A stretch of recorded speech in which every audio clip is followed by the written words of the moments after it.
Israel Iran ఉద్రిక్తతల నేపథ్యంలో అణు బంకర్ల గురించి చర్చలు ఊపందుకున్నాయి. ప్రపంచంలోనే అత్యధికంగా అణు బంకర్లు ఉన్న దేశం ఏదో తెలుసా? ఆ దేశమే స్విట్జర్లాండ్. ప్రతి ఒక్కరికి ఒక సురక్షిత స్థావరం. స్విట్జర్లాండ్ అనగానే మనకు అందమైన పర్వతాలు, ప్రశాంతమైన నగరాలు గుర్తుకొస్తూ ఉంటాయి. కానీ ఈ దేశంలో దాదాపు ప్రతి ఇల్లు, పాఠశాల, ఆసుపత్రి మరియు ప్రభుత్వ భవనాల కింద భారీ అణు నిరోధక బంకర్లు అంటే న్యూక్లియర్ బంకర్స్ ఉన్నాయి. స్విట్జర్లాండ్ జనాభా సుమారు 88 లక్షలు కాగా అక్కడ ఉన్న బంకర్లలో 90 లక్షల మందికి సరిపడా వసతి ఉంది.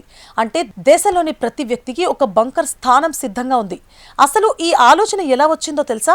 1950-60 కాలంలో ప్రచ్ఛన్న యుద్ధం అంటే కోల్డ్ వార్ జరుగుతున్నప్పుడు స్విట్జర్లాండ్ తన తటస్థ దేశం అయినప్పటికీ ఐరోపా మధ్యలో ఉండడం వల్ల యుద్ధం వస్తే తమకు ముప్పు ఉంటుందని ఆ దేశ పాలకులు భావించారు.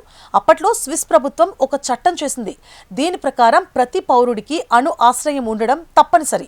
అలాగే కొత్త ఇల్లు నిర్మించేటప్పుడు ఖచ్చితంగా బంకర్ నిర్మించాలి.